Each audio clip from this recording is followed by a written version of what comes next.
Hai guys, di video kali ini saya akan update singkat mengenai Bitcoin dan Ethereum karena ini adalah weekend, jadi tidak terlalu banyak berita yang beredar di kripto juga. Kita akan update saja secara analisa teknikalnya, bagaimana pergerakan harga Bitcoin selanjutnya, ada juga soal Ethereum per Bitcoin, Bitcoin dominance, dan kondisi altcoin sekarang, dan ada juga berita Layer 2 blockchain yang dibuat oleh Coinbase yang namanya Base. Nama saya Kelby dan saya menyajikan informasi seputar fundamental, technical, dan on-chain analysis.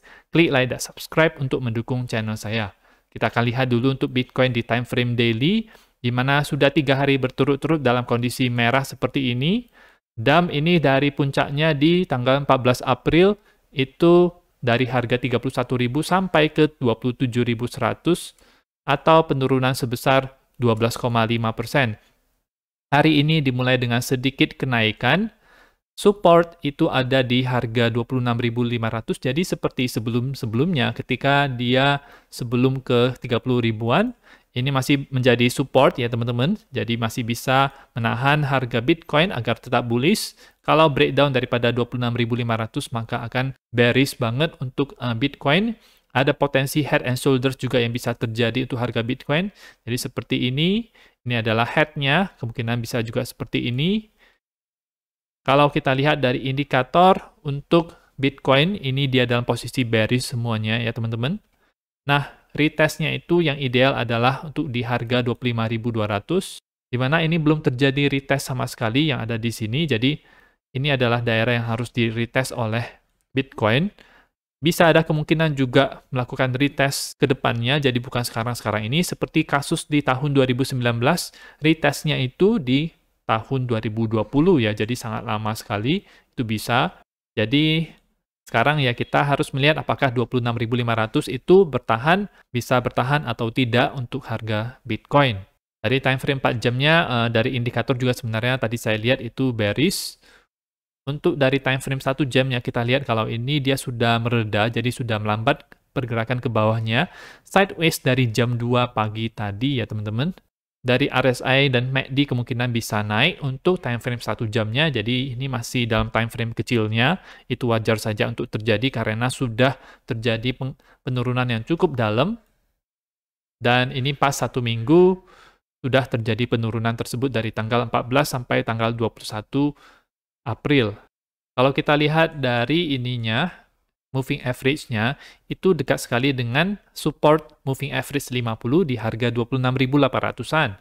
Ada juga EMA ribbon yang sekarang menopang harga Bitcoin, dan kalau misalnya harga itu dia lebih rendah daripada ini, maka akan terbukti bearish, tetapi kalau misalnya dia bisa bertahan dia di EMA ribbon ini dan di atas garis MA50 yang ada di sini, dan di sini, itu maka akan tetap bullish untuk Bitcoin, karena biasanya MA50 itu adalah semacam pertanda apakah ini lagi uptrend atau downtrend ya teman-teman. Selama dia berada di atas MA50 ini, maka dia akan tetap uptrend. Untuk Ethereum sendiri, ini sebenarnya saya masih berpegang, dia bisa ke 2.200 sampai 2.800 untuk tahun ini dengan maksimum di 3.340 di Golden Pocket-nya.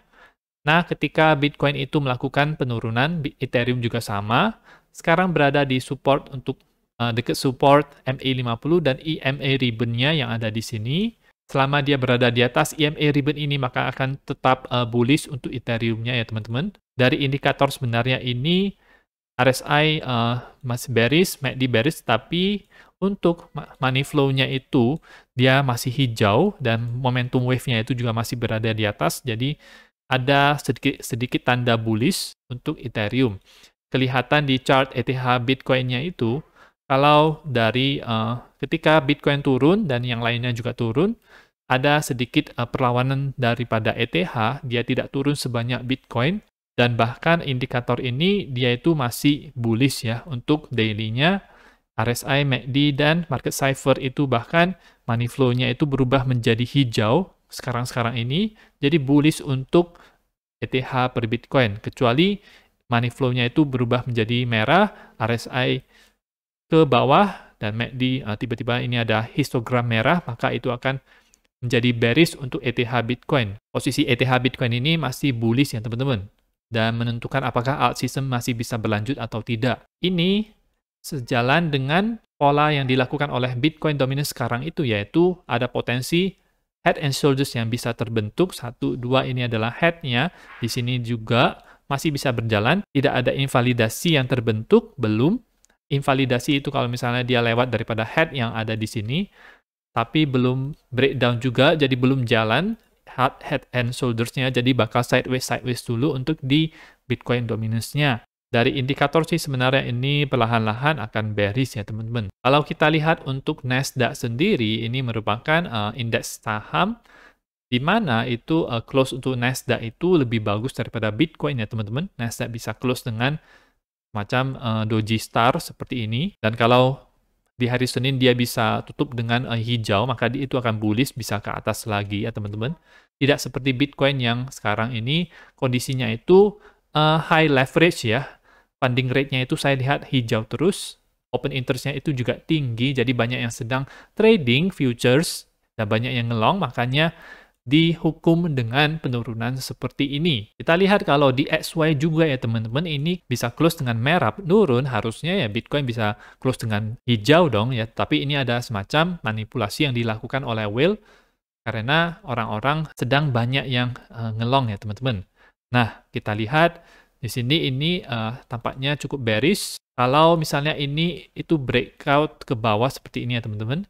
Ini adalah descending triangle, adalah pola yang bearish sebenarnya, tetapi tentu saja tergantung dia breakoutnya ke atas atau ke bawah. Kalau ke atas nanti bearish untuk Bitcoin, ke bawah berarti bagus untuk Bitcoin. Kondisi altcoin sekarang bagaimana? Kondisi altcoin rata-rata itu mengalami penurunan sampai 10%, jadi cukup besar.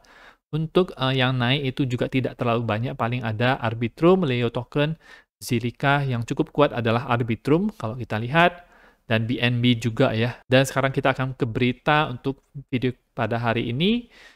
Blockchain Layer 2 yang dibuat oleh Coinbase dibangun dari OP-Stack, punya Optimism. Base berencana akan launching mainnet-nya itu di tahun 2023. Coinbase yang membuat Coinbase, Coinbase Pro untuk trading, dan Coinbase Wallet, itu platform blockchain base-nya itu sedang live di testnet. Teman-teman bisa coba ya, itu jaringan base-nya itu bisa ada potensi airdrop juga untuk Coinbase. Adalah prioritas utama mereka untuk mencapai goal-goal desentralisasi, dan mereka akan berusaha untuk mencapainya secepat mungkin. Visi mereka adalah mereka mau mengundang banyak sekali builder, developer, dan pengguna-pengguna secara on-chain untuk menggunakan produk-produk yang gampang digunakan di platform mereka. Ada beberapa bisnis kripto, platform marketplace yang sudah mendukung blockchain base ini ya teman-teman, yaitu seperti Chainlink,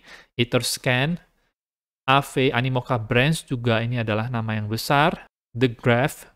Dan menurut saya dari berita ini, Layer 2 bisa menjadi koin yang kuat di tahun 2023 dan 2024 ini. Berbeda dengan tahun 2021 yang lebih menitik beratkan kepada Layer 1. Nah, tahun kali ini menurut saya lebih menitik beratkan kepada Layer 2. Itulah yang menjadi masa depan dari Ethereum sendiri, platform yang paling banyak dipakai oleh orang-orang di seluruh dunia, teman-teman. Jadi pastikan teman-teman ada posisi ketika harga koin-koin nanti akan naik lagi ya teman-teman. Kalau kita lihat di chart ini sedang menunjukkan Bitcoin season ya. Bitcoin cukup mendominasi dari bulan September itu sampai sekarang, dan menurut saya waktu yang tepat untuk membeli altcoin ya ketika Bitcoin season ini puncaknya itu terjadi ya. Bukan ketika altcoin season itu muncul di sini. Karena ketika altcoin season itu muncul di sini, itu berarti altcoin itu sudah pada naik ya. Jadi sudah agak telat untuk membeli altcoin. Nah, itu saja untuk informasi pada video kali ini. Semoga bermanfaat. Teman-teman bisa dukung channel saya dengan mengklik like dan subscribe, dan nantikan video saya selanjutnya.